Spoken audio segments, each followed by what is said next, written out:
Hello, and welcome to this week's episode of Medisodes. This week, we're going to be discussing Parkinson's disease, which is a condition in which parts of the brain become progressively damaged over years. For more episodes on the brain and mental health, be sure to check out our playlist dedicated to the topic. The damage occurs in a specific part of the brain called a substantia nigra. This disease is the most common in older people because of its progressive nature. Damage to the brain takes time to be significant enough to be diagnosed as Parkinson's and to cause physical symptoms. It is thought that around 1 in 500 people are affected by Parkinson's disease. Most people with Parkinson's start to develop symptoms when they're 50, though 1 in 20 people diagnosed with the condition first experience symptoms before the age of 40. Men are slightly more likely to get Parkinson's than women, but this is due to effects of neuroprotection by estrogen, which men do not have as much of. Symptoms of Parkinson's disease include an involuntary shaking of particular body parts, slow movement, and limb rigidity. These are the main common symptoms of Parkinson's disease, but there are also a wide range of other physical and psychological symptoms. These include depression and anxiety, balance problems, which increase the risk of a fall, a loss of sense of smell, insomnia, and memory problems. The cause of Parkinson's disease is a loss of known nerve cells in the substantia nigra, which leads to a reduction in the amount of dopamine that is produced. Dopamine plays a vital role in regulating the body's movement, and a reduction in dopamine is the main cause of symptoms. Dopamine is also known informally as the happy hormone because it is released when someone is happy and causes a euphoric feeling. This is why people feel more active when they are happy. Increased dopamine promotes movement. Dopamine's effect on happiness also explains why people with Parkinson's disease are more susceptible to developing depression and other linked mental health disorders. However, it's not possible to treat Parkinson's with dopamine medication. This is because dopamine cannot cross the blood-brain barrier, which is a line that insulates the brain from the rest of the body.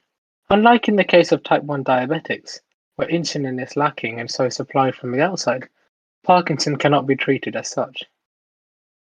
Parkinson's disease itself is not fatal, but it can cause complications that are serious, including putting unnecessary strain on the body and making it more susceptible to infection. This means that unfortunately many people with this condition die as a result of complications that it gives rise to. This is reducing as treatments get better and more effective. Now I'll hand over to Shrey, who's going to be talking about the risk factors for Parkinson's disease. The cause of Parkinson's is very unclear. So, from a genetic point of view, there have been some genetic factors that have been identified, and Parkinson's can run in the family, but this is an extremely rare way to acquire Parkinson's, is thought. There are also environmental factors. Exposure to pesticides, herbicides that are used in farming have been shown to lead to increased cases of Parkinson's disease, and also traffic or industrial pollution has also been shown. However, the results are inconclusive. There are, however, some evidence for causes of Parkinsonism, which are a group of diseases which Parkinson's disease is part of, which are characterized by tremors, muscle rigidity, and slowness of movement. And these can be caused by drug-induced, especially antipsychotic medication can cause them. But once you stop taking this medication, the symptoms should stop. There's also progressive brain conditions such as supranuclear palsy, multiple systems atrophy, and cortical basal degeneration, as well as cerebrovascular disease, which is where you have a series of small strokes which cause several parts of the brain to die. These are extremely rare, and they're not Parkinson's exactly. Parkinson's disease affects both sexes equally and is thought to affect all races equally as well. After the age of 50, it is much more likely for you to develop Parkinson's, and men are more likely to have Parkinson's, but not because of any sex-linked disorder genetically. It's just that it's just that men are more likely to have head injuries or experience trauma during their life, and this is thought to cause Parkinson's. Now we've talked a bit about what could cause Parkinson's, let's move on to how it's diagnosed.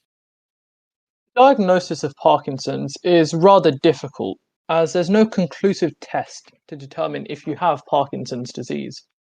Your physician will initially assess for PD with a careful medical history and neurological examination instead. The focus is mainly put on confirming the motor symptoms of Parkinson's, such as bradykinesia, rest tremors, etc. If your GP or family doctor suspects you have Parkinson's disease, you'll almost always be referred to a specialist. This will usually be either a neurologist, a specialist in conditions affecting the brain and nervous system, or a geriatrician, a specialist in problems affecting elderly people. Both of these will likely be very experienced in dealing with Parkinson's disease patients, as it falls under both their remits. Medical organizations around the world have created diagnostic criteria to standardize the diagnostic process and make it easier, especially in the early stage of the disease, where differentiating it is very, very difficult. The most widely known criteria comes from the UK's Queen Square Brain Bank for Neurological Disorders and the US's National Institute of Neurological Disorders and Stroke. For example, the Queen Square Brain Bank criteria requires slowness of movement, also known as bradykinesia, plus either one of the following three: rigidity, resting tremors, or postural instability. Other possible causes of these symptoms must be ruled out. So if any of these are caused by other things, then you will not qualify for having Parkinson's disease. Finally, 3 or more of the following supportive features are required during onset or evolution. Unilateral onset, as in that the disease should only present at first on one side of the body. Resting tremors, where your body shakes even though you are still. Progression over time, as the disease progresses in stages, as we'll discuss in a second. And asymmetry of your motor symptoms, meaning that one side will be affected differently to the other. In addition to this examination, your doctor may give you carbidopa-levodopa, a Parkinson's disease medication. You must be given a sufficient dose to show the benefit, as low doses for a day or two aren't reliable. However, if you do show significant improvement with this medication, this often confirms the diagnosis of Parkinson's disease. The problem with using imaging techniques for diagnosis is that computed tomography or CT scans of people with PD very much appear normal and not at all different to people who do not have Parkinson's disease.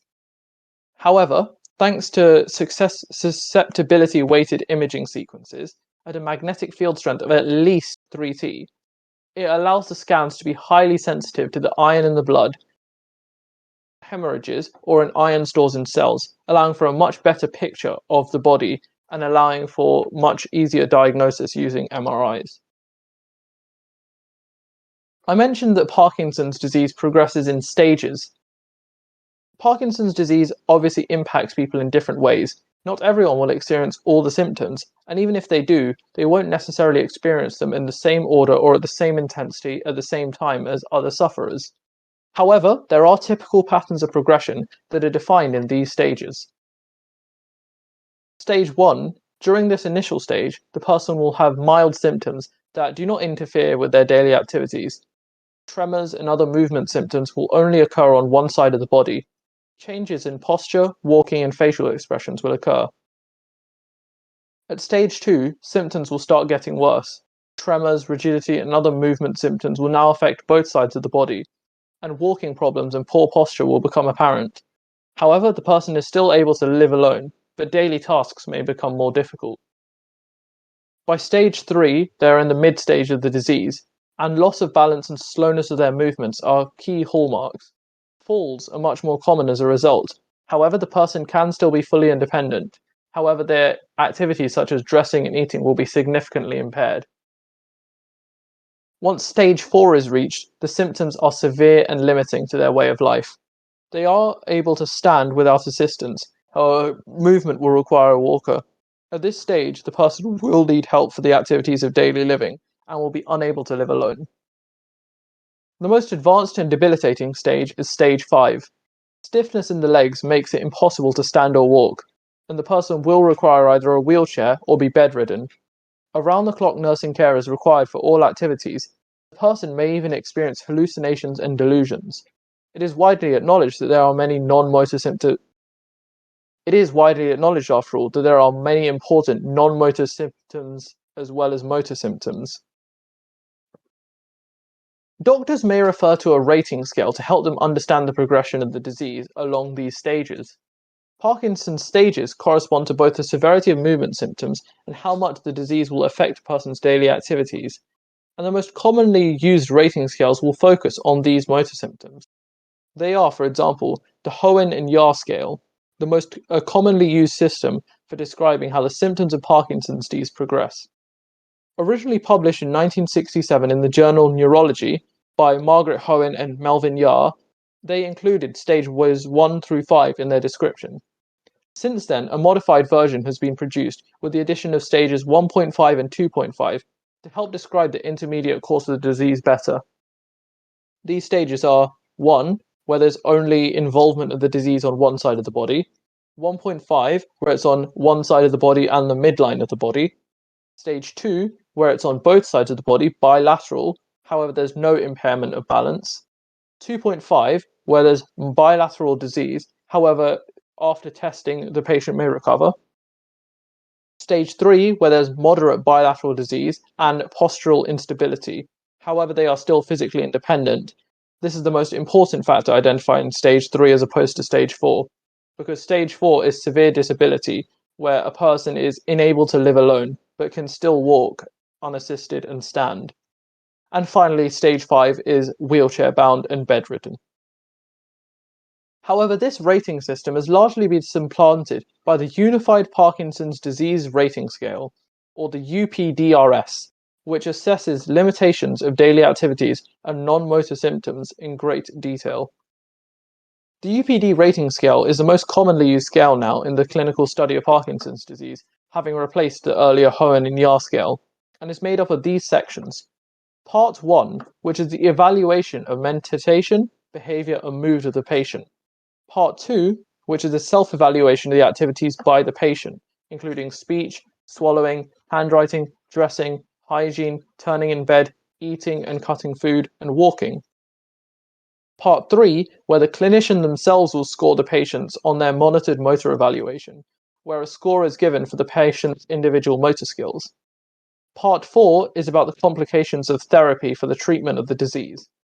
Part 5 of the UPDRS is just the Hoehn and Yahr staging of severity of Parkinson's disease, inserted as a part of the UPDRS. And finally, Part 6 is another scale, which is used to determine quality of life care in the palliative stage, where the person is bedridden or wheelchair-bound. Clinicians and researchers alike use the UPDRS and the motor section in particular to follow the progression of a person's Parkinson's disease. Scientific researchers find it useful to measure the benefits from a given therapy in a more unified and accepted rating system, which has explicit and quantitative scoring methods. Neurologists also use it in clinical practice to follow the progressions of their patients' symptoms in a more objective manner. Now we've discussed how Parkinson's disease is diagnosed, I'll now hand over to Surya, who's going to discuss how Parkinson's disease is treated. Parkinson's disease cannot be cured with current treatments, but certain treatments can help to control symptoms and improve efficiency with certain tasks that have been affected due to the disease. First, let us look at pharmacological treatments that can help to control the symptoms of Parkinson's disease. Levodopa is a naturally occurring chemical which can enter the brain and be converted to dopamine when combined with carbidopa. The carbidopa also prevents the levodopa from converting into dopamine before it enters the brain. Damage to the dopaminergic neurons in the brain results in the reduction of dopamine, which causes Parkinson's. Therefore, increasing dopamine levels in the brain using this medicinal drug can help to reduce the symptoms. However, the effectiveness of carbidopa-levodopa is thought to decline over long-term use. It also has a few side effects such as nausea, feeling lightheaded, and making sudden involuntary movements. Dopamine agonist is a drug that mimics the effect of dopamine in the brain. They are generally not as effective as levodopa, but their effects last longer and they can be used in conjunction with levodopa to counter any fluctuations in efficiency. Selegiline and rasagiline are medications that help to prevent dopamine breaking down in the brain by releasing monoamine oxidase B enzymes. Some drugs help to control certain symptoms. For example, anticholinergic drugs have been used over the years to help combat tremors commonly experienced in Parkinson's disease patients. If pharmacological treatments do not prove to be effective, deep brain stimulation is sometimes used. This procedure involves the insertion of electrodes in the brain, which are connected to a generator implanted in the chest area. The electrical impulses sent from the generator to the electrodes can reduce the symptoms of Parkinson's disease. However, the surgery carries serious risks, such as brain hemorrhage, stroke, and infection. For a less invasive approach, scientists are investigating a relatively new field of neurology known as neuroplasticity. To learn about what neuroplasticity is, how it shapes our brains, and how it can be used to cure mental health problems, check out episode 4 of Medisodes. Now, let us look at how neuroplasticity can help to treat Parkinson's disease. If we consider the root problem in Parkinson's, it is the fact that there has been damage to neurons. Neuroplasticity can allow for other parts of the brain to take over the role of the damaged neurons through the formation of new neural networks. These networks arise through repeated movements such as exercise. This is why exercise-induced neuroplasticity is a new concept that Parkinson's rehabilitation centers are trying to use. Though research on this is limited, future studies might help to determine its true effectiveness in treating Parkinson's disease. So hopefully you have gained a brief insight into how Parkinson's disease is treated and potential treatments in the future. From all this information, we can see that Parkinson's disease remains very much in the unknown. There's much research to be done into its causes, what increases its risk apart from age, and how we can better treat it. The current treatment measures do the best we can with what knowledge we have, but there is a long way to go, and research will definitely help with that. So, thank you for listening to this week's episodes of Medisodes. Be sure to like, comment, and subscribe, and tune in next week at the same time for another episode.